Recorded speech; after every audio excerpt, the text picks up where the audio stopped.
Motherfuckers. Hey, y'all. Hope you're doing well.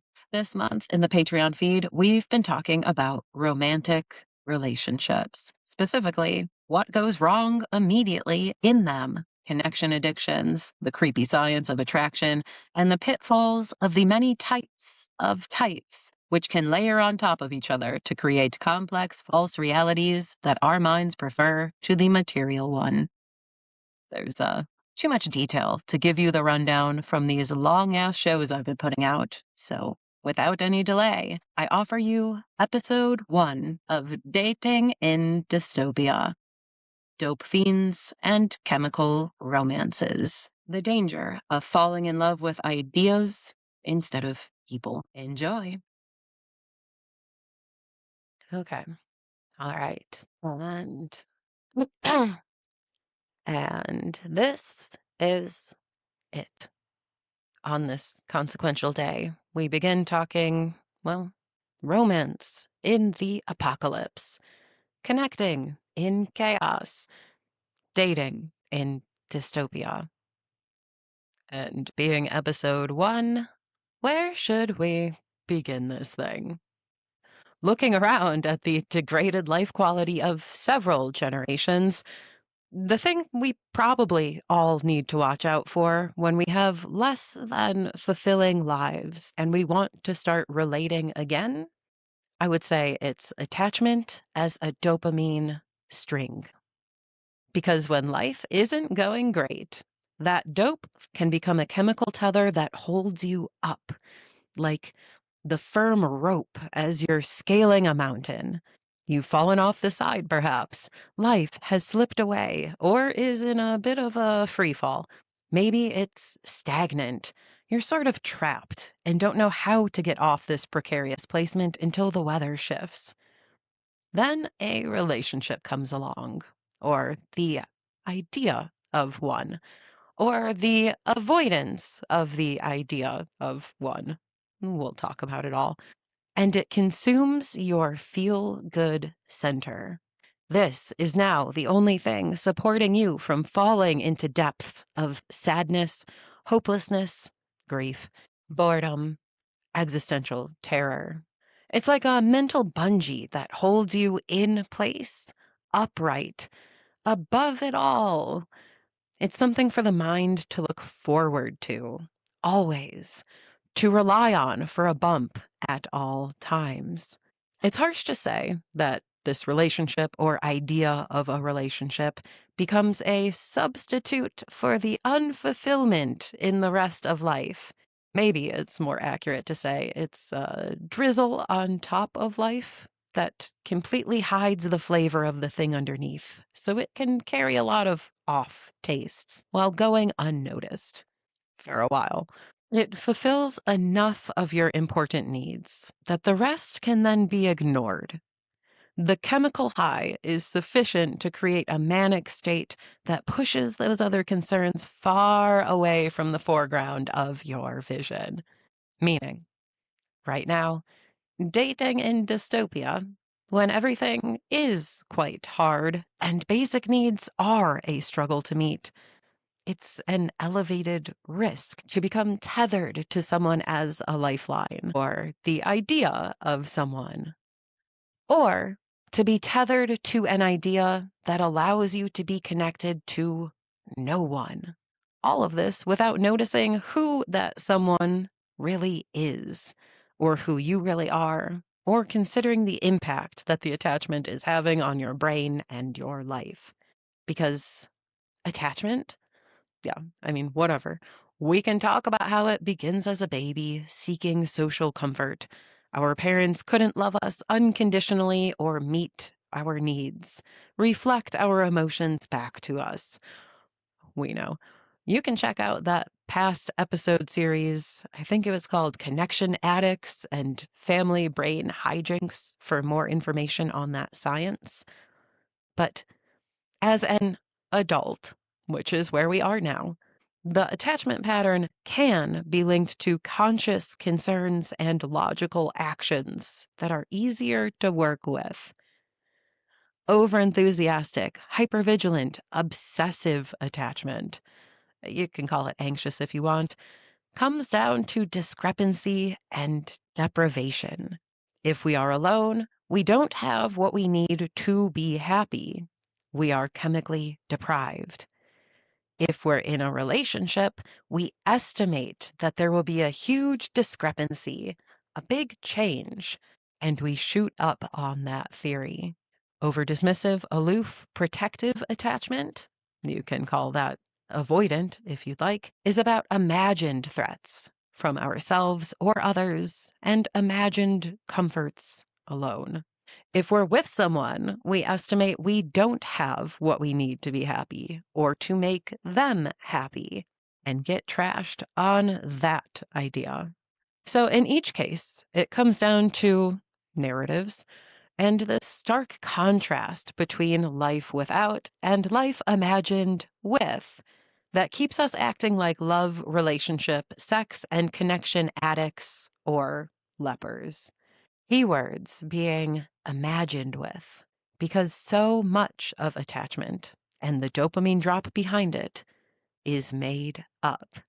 It's our daydreams, hopes, and assumptions, inferences, taking what we know about the stranger to be true and expanding upon it, taking what we know to be true about other people, including ourselves, and applying it to the stranger and expanding on it, often including what it means about us to be with the imaginary person we're extrapolating into our emotional existence. Who are we to be with someone so great as we've assumed them to be? Our ego does a little dance, reappraising itself with this new pretend image. And our potential life unfolds as we consider what that means about our success on Earth, and maybe we could be.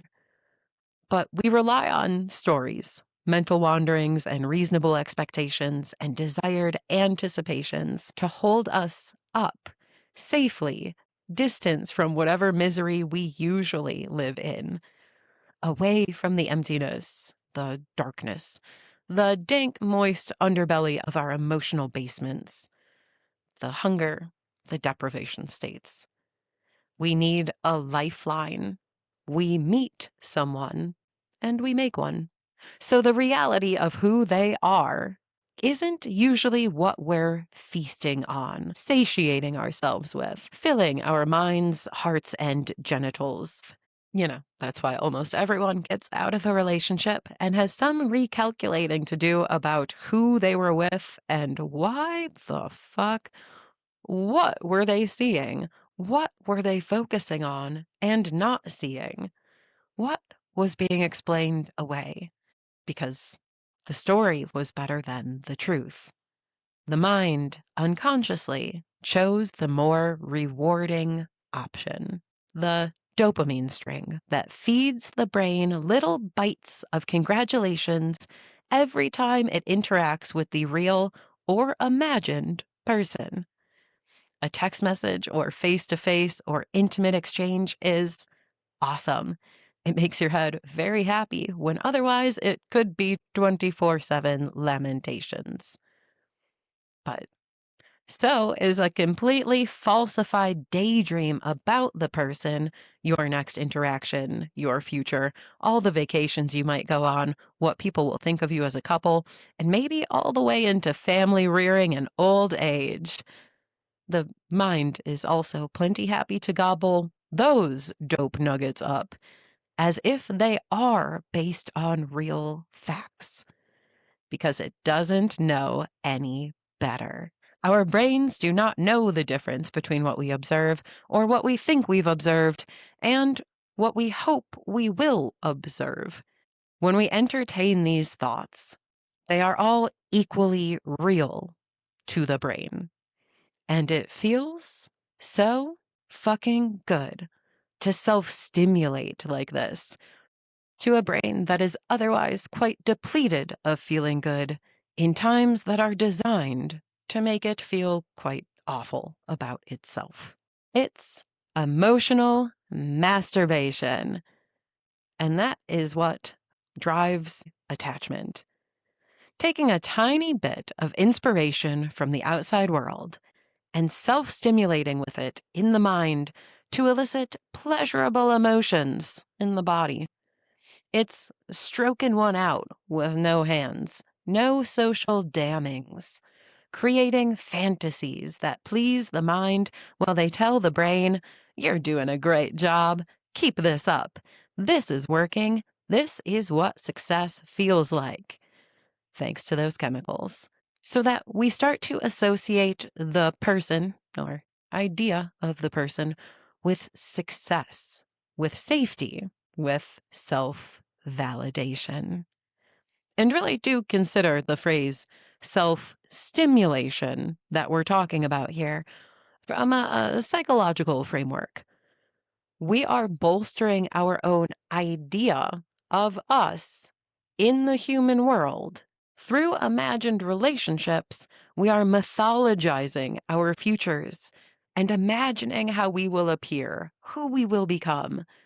We feel better about a false version of self that could be unlocked if only things go in a particular way with this individual. Idea of the individual. And this is on top of all these stomach flipping romance scenes that we can imagine, of course. Who doesn't like a little pocket rocket roller coaster ride? And in this way, the hopeful what if stories we begin telling ourselves so innocently in the beginning grow and become habitual and transform into those tethers that keep us upright, but not exactly grounded on earth.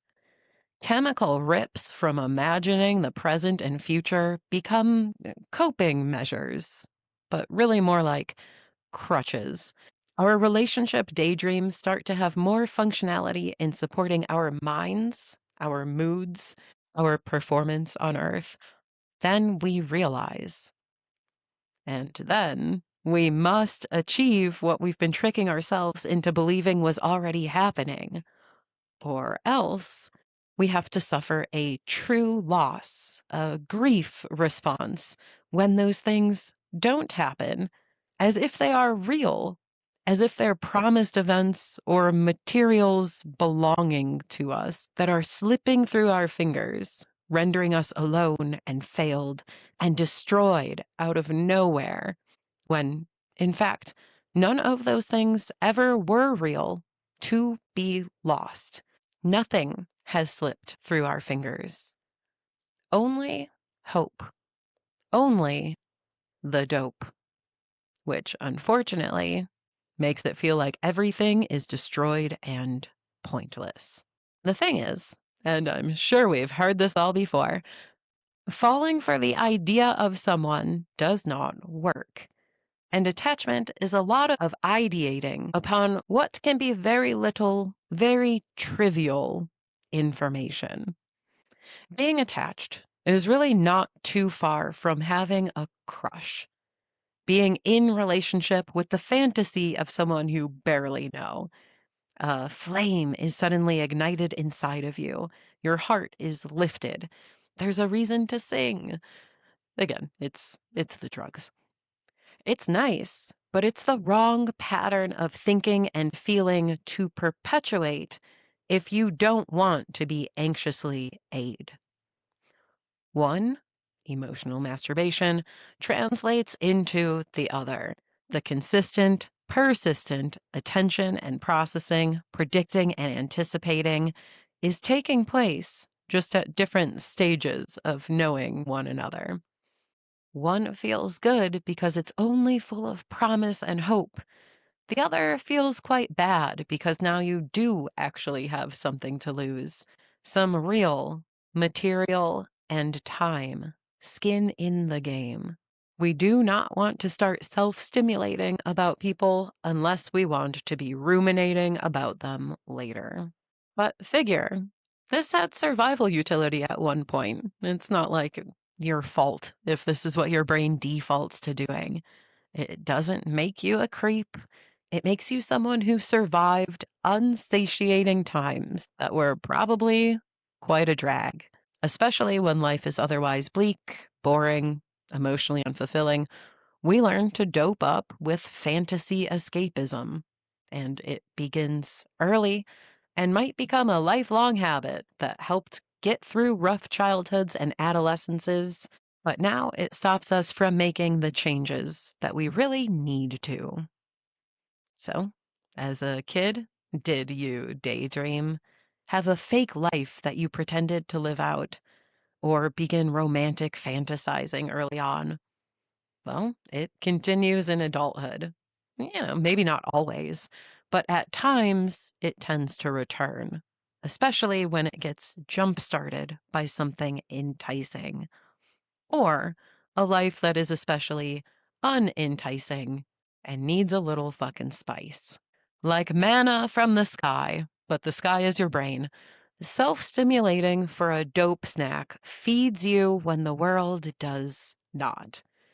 Everything else can be out of control, lacking in reward, bleak, but with no or minimal participation from the object of your attention, you can trick yourself into rewarding yourself whenever you need a hit.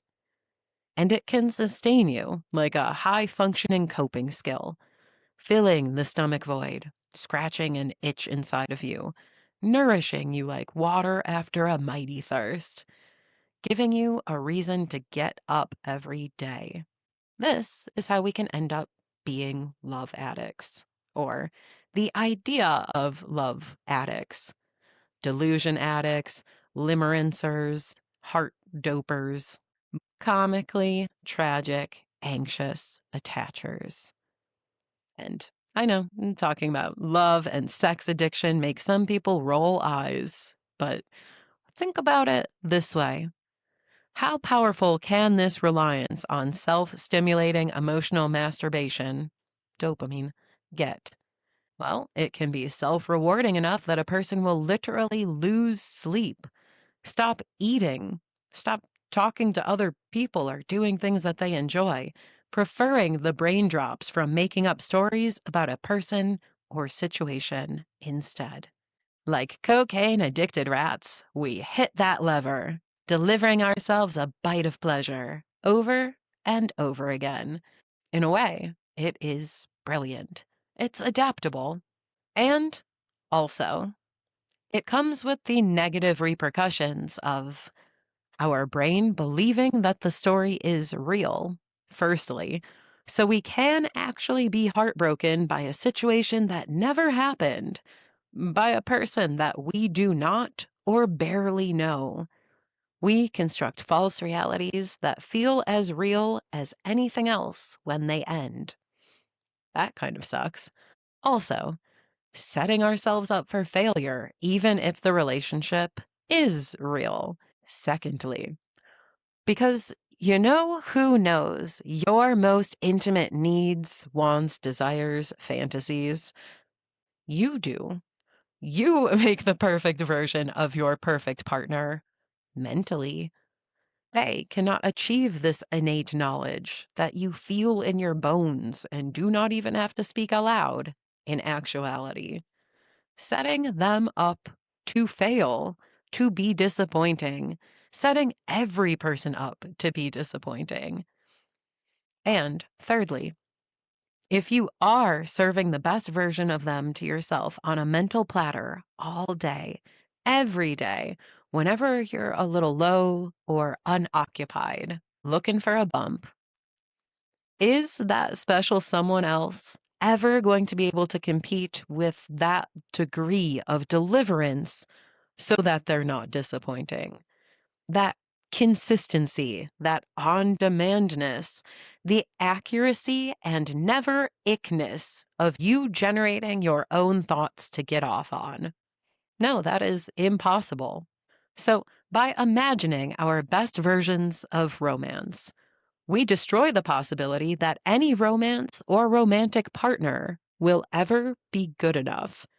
And we destroy ourselves imagining someone who is, so that our mind is wrecked when the situation that never existed is somehow no longer fantasizable. We're turned down or they partner up, we break up, etc. Our ideas don't compete with their realities. with who they actually are. And that eventually catches up to everyone. But we will be quite taken aback by the reemergence of perceived reality when it happens, anyways. Because remember, dopamine's major function is to tell a person, you're on the right track, kid. Keep going. So, all along with this self stimulating emotional masturbation, you've been getting green lights. You've been certain of your direction.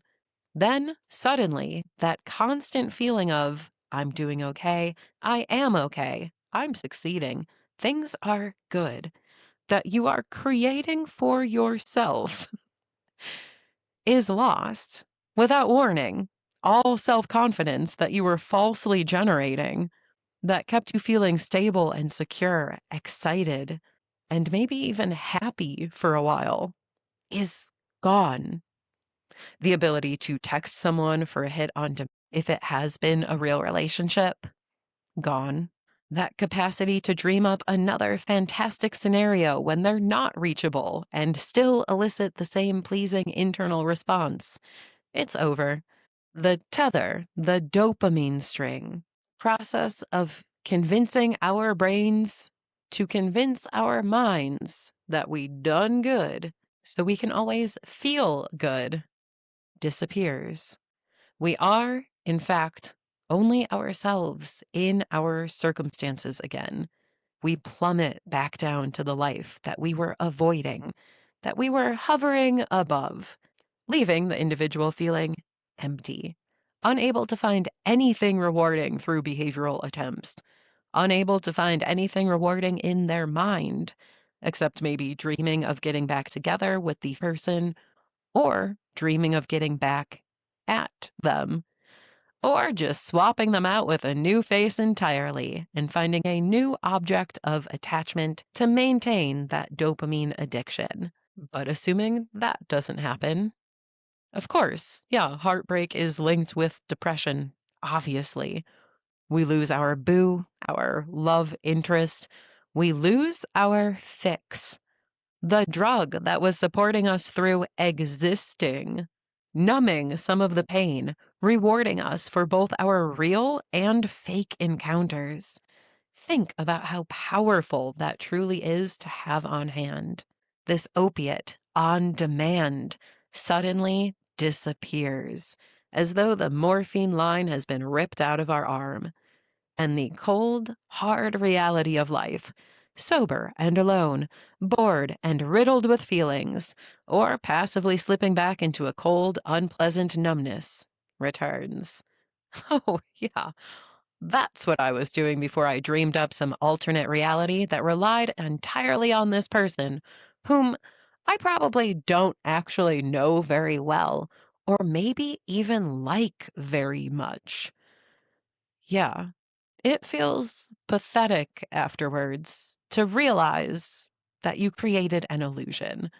You fell for the illusion, and then you have to mourn the loss of the illusion, the indignity of it all. It feels worse than before you encountered or extrapolated any of it. But hey, don't get on a high horse if you are avoidantly attached, because this all applies. It's all the same thing, but reversed. A brain tells its owner that it was successful when it moves away from the idea of a person rather than towards. There was a threat, and now it is over. You're on the right track, buddy. High five.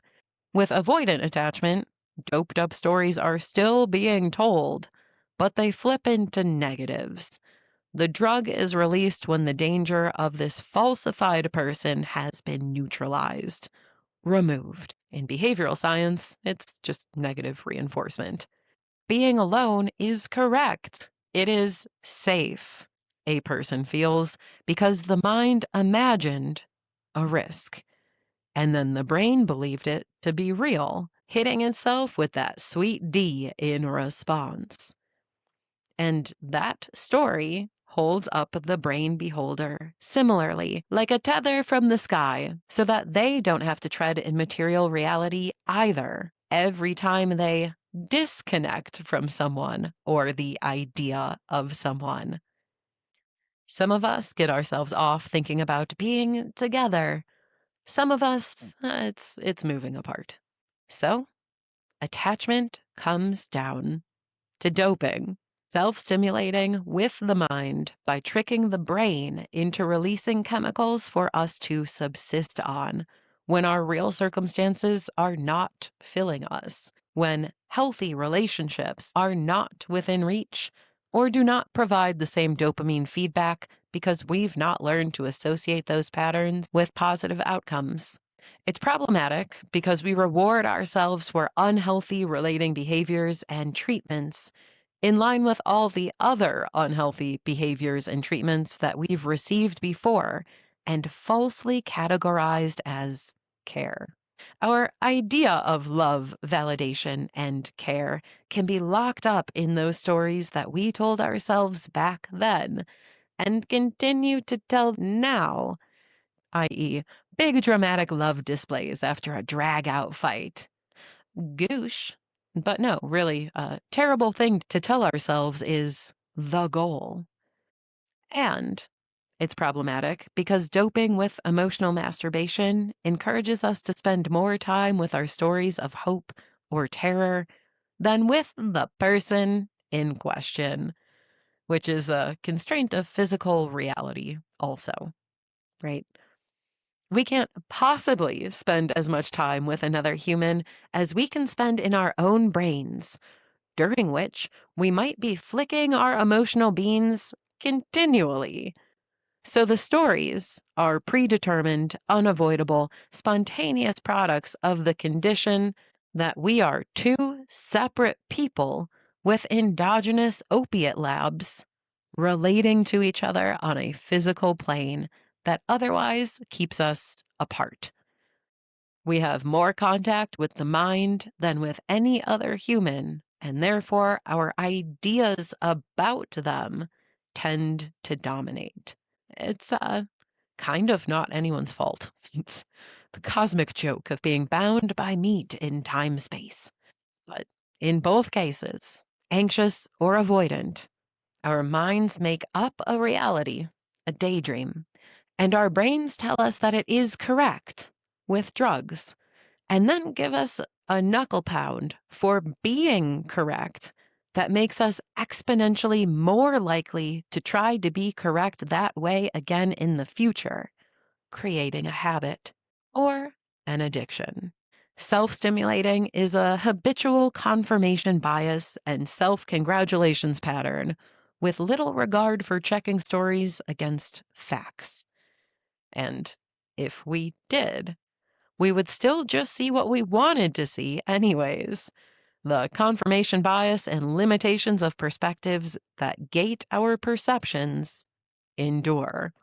So we would not observe what we hadn't already dreamed that we would.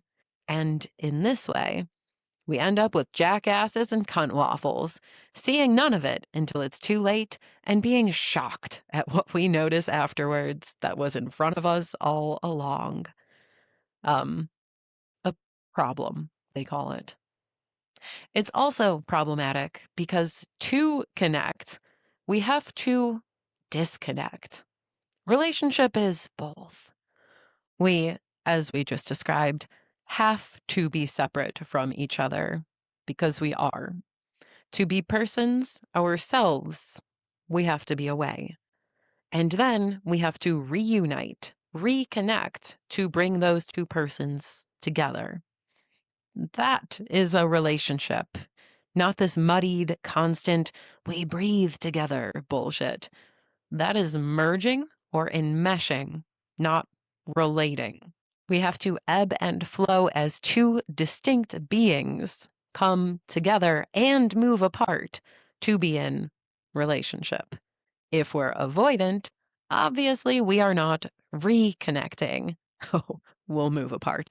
But we're unwilling to come back together because it delegitimizes the beliefs of the mind that relationships are dangerous. So we're not rewarded for attempts at relating. Our brains anticipate harm is coming our way. So the reconnection bit is not rewarding and does not occur. That's a major obstacle to relationships. And if we're anxious, we're not disconnecting. We're unwilling to separate because it leaves us without a source of D. We're not rewarded for attempts at being a standalone human. We're thrown into the terrors of a presumed dopamine-less future as the teller snaps, as we fall down into reality. We entertain tales of an empty, meaningless life because we've imagined and confirmed with endogenous chemicals that some person gives life meaning directly through bolstering the self/ego or through other resources that they may provide that to us signal needs getting met. And that's all a really empowering thing to realize, as embarrassing as it might kind of be. Because we spend so much time talking about attachment patterns rooted in childhood. And, that's correct. But to blame it on shitty parents when we were babies doesn't give us anything to do about it, except to maybe practice and fail a lot of times with myriad partners for most of our lives until we maybe, possibly, but probably don't get it right and continue to blame mom and dad through divorce number 5. It's bleak and dopeless to consider. But there is a way to work with this. No, we can't tell ourselves to just knock it off, halt the behavior. 1, it's been there forever. We literally don't know any other way. But 2, to do so leaves us only the option of withdrawing, becoming non relational, so we can't be lured by the draw of the dopamine string. Raw dog life, loveless and bored, less physically healthy, and depriving oneself of the only reason to be here in this misery factory. Love. I've done it. I don't recommend that approach. Instead, if we can notice the function of the behavior, the doping, we can find a way to change it. So, what does emotional masturbation accomplish for you? What do you escape from by daydreaming about events that have not happened? Or by dismissing people from your life? Are you saved from mundane reality through imagining romances that change your life? Maybe it's codependent, but it's exciting. Or saved from dastardly romances by choosing self in mundane reality. Maybe it's alone, but it's controllable. In either case, exactly what are you saving yourself from? Get specific. The mind will try to be vague. That is useless. List out in detail what you imagine as the worst case scenarios in either direction if action isn't taken, if the dopamine string isn't held on to, if you don't follow your normal pattern. Then what? More questions. Maybe you don't feel equipped to do life alone. The idea of another brain and set of hands opens your mind to things that otherwise feel impossible for you. Or maybe you don't feel equipped to do life together. The idea of another brain and set of hands makes your stomach turn as you consider all the dangers that could bring, like compromising, trusting, relying on another. In what ways? Get granular. What can't you do alone, behavior by behavior? What couldn't you do in a partnership? Same thing. When you catch yourself self-stimulating, eliciting pleasant emotions with thoughts that are expansions of material reality, taking a piece of information and turning it into a whole story, or dreaming of the other party getting the fuck away from you so you can go back to safe, predictable life as an island, ask yourself, why? Why are you doing that? Why are you dopamine rewarded by these thoughts? Here's how you find the answer. You move towards the anti-dope, the things that make you feel depleted. What aren't you paying attention to by instead choosing to tap this dopamine spigot and engorge yourself? If one option is feel successful and like everything is okay, the emotional masturbation, what's the other option for you? What's your mundane life like without the imagining? If you weren't doing that, what would you feel and observe instead? Now, you might get the answer sadness and just want to stop there. Or you might ask yourself, because we know that sadness comes from unmet needs, about what? What needs aren't being fulfilled by your life as it is, so that the brain is imagining direct or alternative routes to fulfillment involving a partner or the dismissal of a partner. Maybe all your relationships aren't going well, so you hold on to the fantasy of one that offsets the rest, a direct need fulfillment.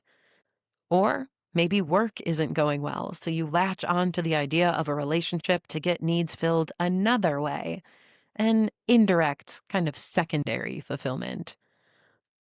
Or maybe nothing in your life is going quite right, and you estimate that ditching your boyfriend or girlfriend will be the thing that shakes that pattern loose. An avoidant assumption about needs fulfillment that's missing your role in the entire thing. To get to these answers, you might also need to ask, what needs aren't I allowed to have? So that a relationship begins to appear like a substitute for things that you don't even allow yourself to look at, like a way to plug holes without observing them. Check out the secondary needs episode in the Nonviolent Communication series for more info and ideas about how to work with that concept. And if you have no idea how to answer these questions, start where it all began. As a child, did you fantasize about a golden relationship and what it would mean about you? Maybe a fantastical wedding and family story? Perhaps a ride or die partnership of adventure that would suggest a badass counterculture shared identity? Or did you dream about leaving people in your life behind and what that would mean about you? Like your shitty ass family or betraying friends in middle school? Did you have hopes of being a small town girl, leaving behind a lonely world on a midnight train going anywhere? So, suck it, you fucking bastards. Or did you turn avoidant attachment around on its head? You were the terrible one, and you were doing everyone else a service by ending your connections. Getting on that train to anywhere was saving all of them. In which case, it's very simple to self-validate that idea afterwards. You act like an asshole, then you leave the situation, and then you say, see, I told you, you're better off without me. Anyways, do any of these fit? And do you see how a chemical bonus comes from them? And what kind of stories you maybe have been telling yourself always? How these could relate to the relationship patterns that you find yourself in today. It's deep work, it'll take years, during which it's a good idea to experiment with having and not having relationships. That will let you spot the mental patterns that abruptly crop up for you as you observe the difference between the two conditions. I'm not a crazy person here, and then suddenly I'm completely insane at point B. It's useful. Just don't be hard on yourself as you do it. Attachment doesn't make you insane or any kind of a loser. It'll just make you feel like you're one whenever the brain drug is not currently available. And look, here's the thing. We can get really down on ourselves for having this habit of self-stimulating, a vivid imagination that returns pleasing feelings. But let's also realize that it's not our fault. The storytelling that we speak of, in a teasing and jovial manner, which only leads to this false sense of reality and intimacy and then disappointment, is automatic. It's adaptive. It's your mind trying to make sense of someone new as quickly as it can. And it's very simple brain operations, about as rudimentary as they come. Your hippocampus recognizes something about the person in question that reminds it of someone else. Simple pattern recognition. Let's acknowledge all of us have types. That's what this is. The brain sees something it has seen before or close enough, and it has a positive response based on what it has experienced or imagined experiencing. Again, it doesn't know the difference before. Boom, you get this lightning bolt attraction. It feels like we knew each other in another life. Yeah, it's because of your neural networks, your relationship schemas with similar enough people lighting up all at once. Vast expanses of brain cells containing encoded memories of all sorts of information about this person or that type of person.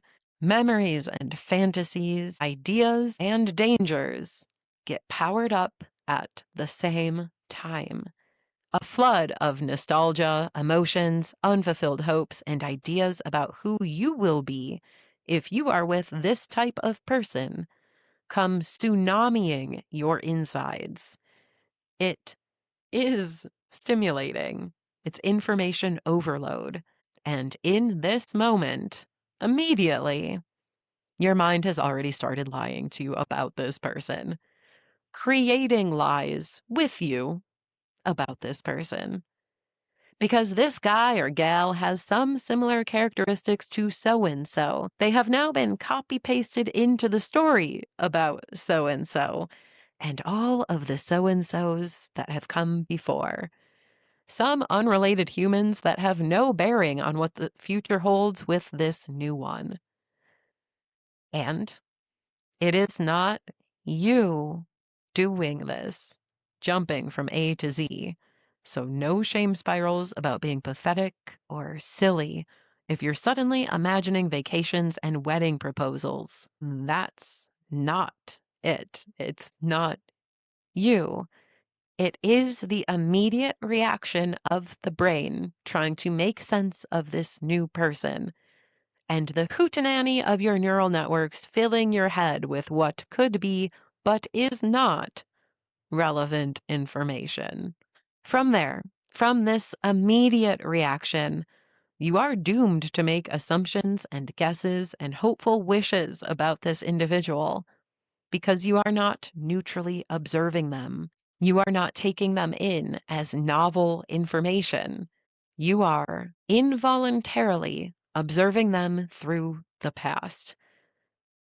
Perhaps it's subconscious. You have no idea that you're doing it, but it is happening. You are taking them in as additions and addendums to people that you have known before. And in the future, as you automatically anticipate what they will do next, as all brains are wanting to do. The people who are your type, or any type you have ever encountered before, do not come with a clean slate. They come with stories, with baggage, good and bad, collected from similar enough other people that you cannot erase from your perceptions, thoughts, decision-making, or emotions.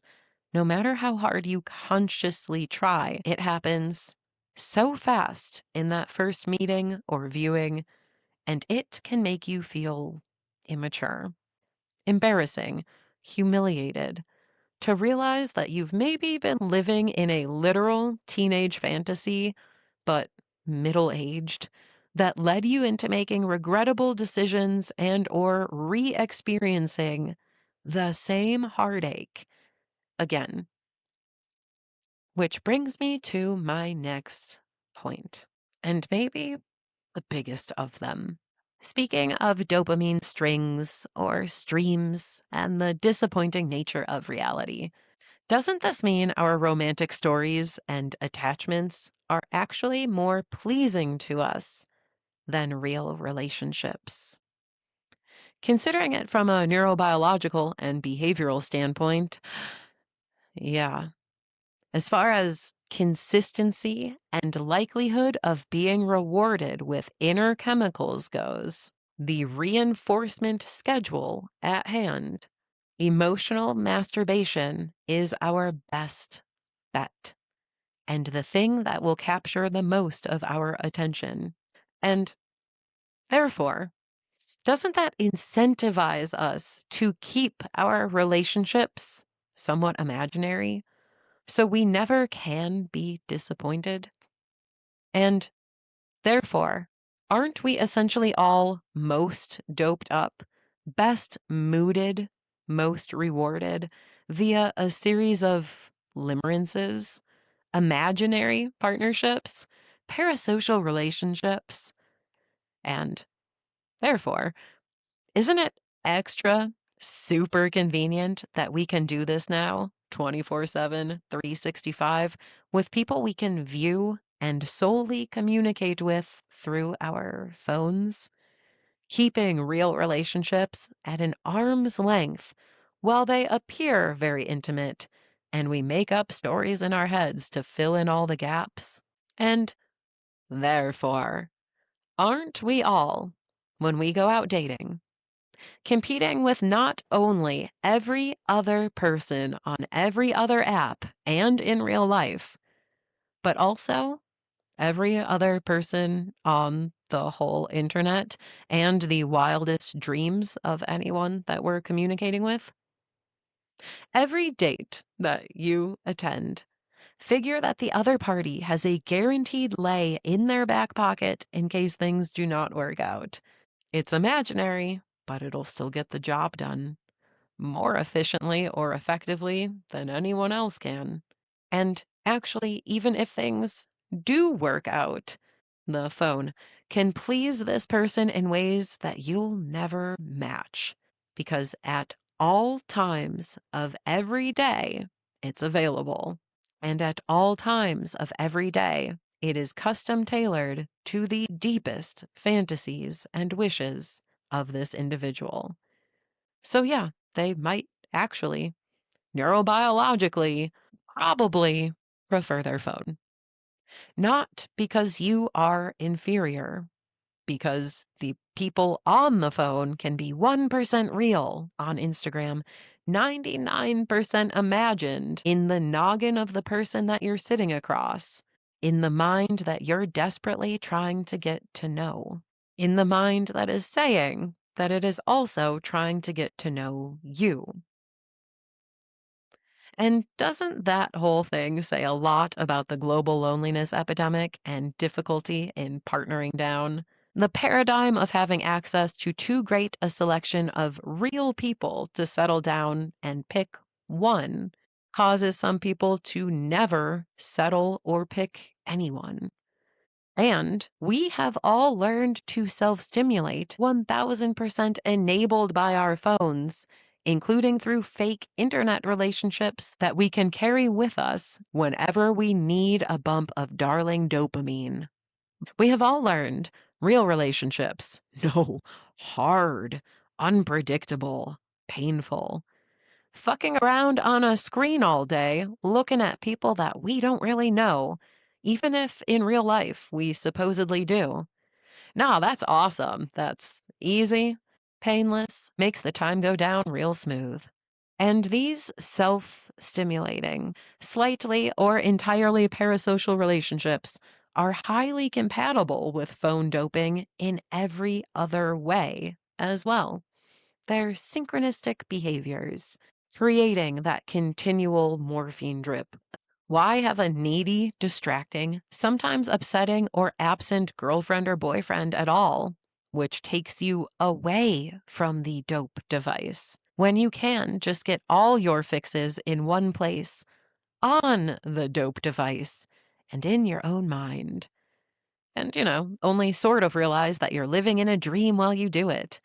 The times that you come to and look away from the screen, want to do something in real life, and realize as you come plummeting from your dopamine tether that you are alone, reality hurts, and maybe you've been supporting yourself on daydreams while your life has been left to rot.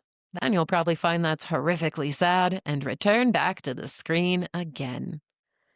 Avoidant attachment for real relationships, anxious attachment for fake ones.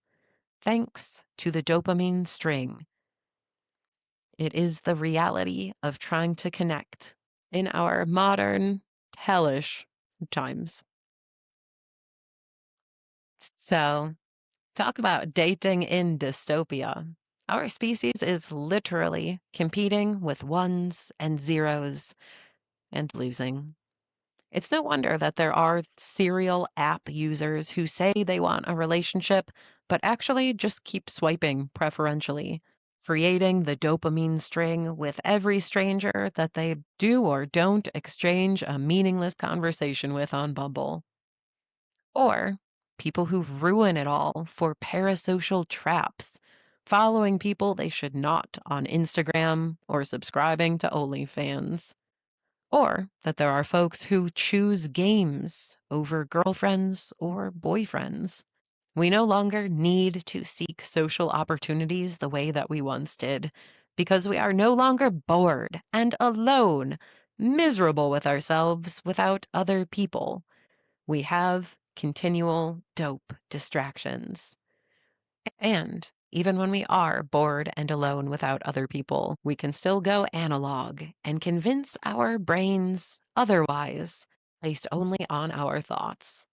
It's allowed the human race to deprioritize in person relationships, which, again, for some, is really good.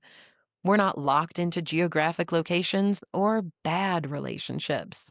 And for others, this has resulted in a reliance on imaginary or non human need fulfillment, which is so much easier, safer, constant, and potentially more powerful than trying to do it with other people who are uncontrollable. So, why bother? Emotionally self stimulate with fantasies of Timothy Chalamet or your favorite streamer instead. Either way, isn't that sort of comforting to hear?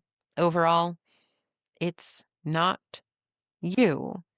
It's the dopamine distribution system and subsequent addiction of the 2000s that is probably stopping a lot of folks from trying to work on relationship differences or misunderstandings. It's probably stopping a lot of matches from continuing the conversation or first dates from ever happening.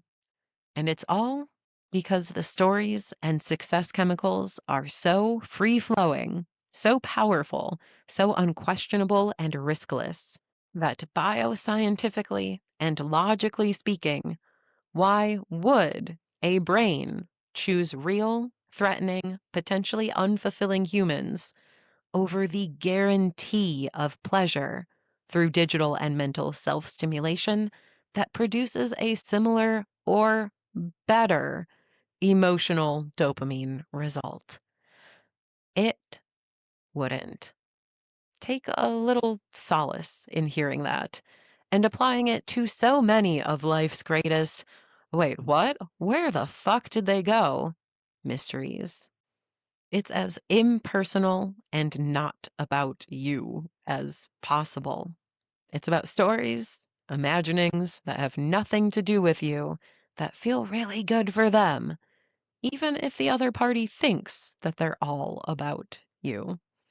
The same way that we think in a self stimulating fashion and call it about other people, ourselves. In some ways, it's focusing too much on these complex assumptions about the deep wounds of the past, when the reality is annoyingly simple and rooted in the present. We're all kind of miserable as a part of being alive right now. We can trick ourselves into reducing the suffering, and most of us will, without understanding what it is doing to us or others. It's that D string. It is that simple. And, of course, the other intended takeaway message. As much as you can, try to refrain from emotional masturbation, from ruminating positively. Is it fucking fun? Hell yeah. Does it help get through down and dumpy days? Oh, you betcha. Is it automatic upon meeting someone new who stirs your pot? Definitely, especially if your life is otherwise depressing. And also, is there a point when you're allowing it or promoting its continuation? When you're making the decision to enter a dreamland instead of focusing on what is in front of you? When you're maybe using your own thought landscape to get fucking high, setting yourself and the other person up for mutual failure by opting for the on demand stomach jumps, sense of peace, and excitement, instead of objectively taking notes about your observations and finding out what could ever actually be. Yeah, unfortunately, yes. But oh, how good it all feels before the fall, when that dopamine string is still holding you upright, suspended, like a tether above the reality that just isn't providing the same buzz. I don't know, do whatever you want, but maybe be mindful of the way your brain is delivering pleasure, what stories it rewards you for, and consider how all of that might shape your own experience of dating in dystopia. Appreciate you being here, and I'll talk to you soon. Bye bye.